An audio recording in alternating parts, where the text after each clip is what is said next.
Earlier this year, I witnessed a room full of young men break down in tears. I was with Karis and another mentor of mine, Ashanti Branch, at a workshop at a high school that completely changed my perspective on the psychological weight that men carry. Mr. Branch and I split off with the boys.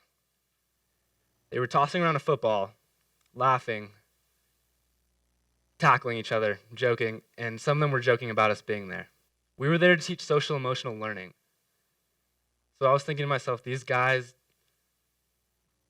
they're going to make a joke out of this. They don't look ready. Soon I would find out how wrong I was. So Mr. Branch introduced an activity that I, along with one student from the school, would demonstrate. And that activity was a sentence starter. The sentence reading, "You can't tell by looking at me that, blank." The purpose of this is to fill that blank with your fears, struggles, and emotions that you don't tell other people. Now, I was caught off guard with having to demonstrate this. And although I was there to teach the curriculum, I was still a 17-year-old boy. So pouring my heart out in front of a room full of high school guys was far beyond my comfort zone. Nevertheless, I was put on the spot, and I stood up and I spoke. The whole time, I avoided my struggles, and I never touched on my real hardships. I held back from telling them that I go to school every day, and I wear a smile even when I'm hurting inside. I managed to tell them that I lost someone, but I couldn't manage to tell them that my brother died last year, and that it tore my family apart. That I felt so much pain that I no longer feel anything.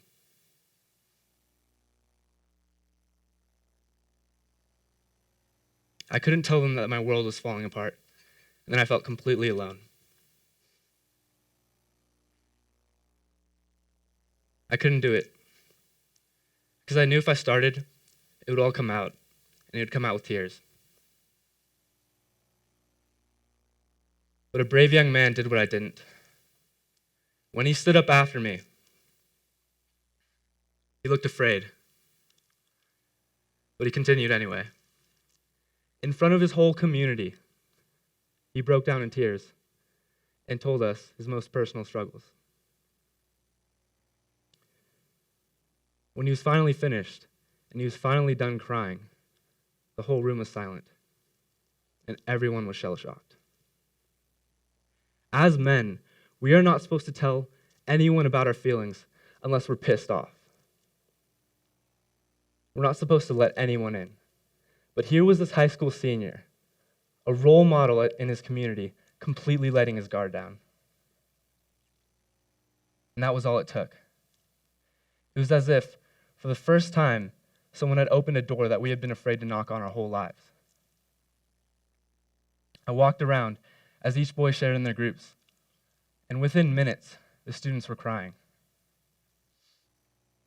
I'd pass by and hear little individual bits and pieces of these struggles that these kids were going through. And the main theme that I heard all around the room was that these kids felt alone. I've never seen anything like it. I've never seen young men so openly ready to share the feelings that were in, just to share what was going on inside of them. And they weren't just ready. They were in need of it. And they didn't even know it. That's the problem. The construct of unhealthy masculinity is a force that the majority of young men aren't even aware of. It's so intertwined, so embedded in our culture and our upbringing that we don't even notice it's there. Now, it's important to make the distinction between masculinity and unhealthy masculinity. This is not an argument suggesting that all quote-unquote masculine traits are bad. Strength is a stereotyped masculine trait, but it's an admirable one. But how we approach the definition of it is very important. To be strong does not mean to never show any vulnerability. But that's not what we were taught. That's not what I was taught. As a boy, zero vulnerability was allowed, or I'd be labeled a pussy. And I didn't even need someone else to call me it because I'd think it to myself.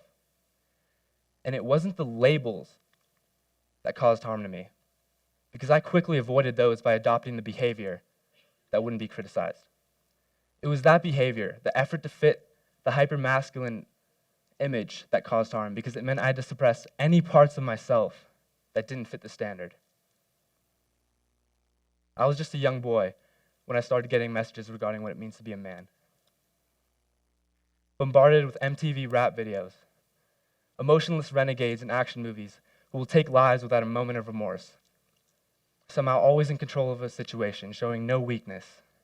All of this on top of the behavior that I learned from the men in my life. Through my education on manhood, I learned that to be a man meant to show no weakness, be fearless, always in control, show no sadness, and be prepared to fight, die, or kill if need be. And I accepted all of this by the time I was 10 years old. So growing up, I wanted love from the people around me, but men aren't supposed to ask for that. I wanted to express love toward my friends, but I didn't want to make myself come off as weak. So inevitably, as a youth, I'd run into emotions like sadness or loneliness or the yearning for connection. But when I ran into those, I had no idea what to do with them. I didn't have the people, the education, the tools, or the language to know how to deal with those feelings in a healthy way. In fact, I never even acknowledged that I was feeling those things. They would just stir inside me under the surface, never acknowledged, in chaos. This is the same burden that those high schoolers were carrying and are still carrying. But that burden got a little bit lighter on that day. Ashanti Branch, who's my mentor, a man I highly respect, was in a documentary called The Mask You Live In. And in that documentary, he said, in America, our boys are in crisis. I never heard anyone say that, but it shook me to my core because I resonated with it. Our boys are in crisis and they don't even know it, suppressing feelings, turning those feelings into anger. Our boys are in crisis, and we better draw attention to it because our boys are the men of tomorrow. Thank you.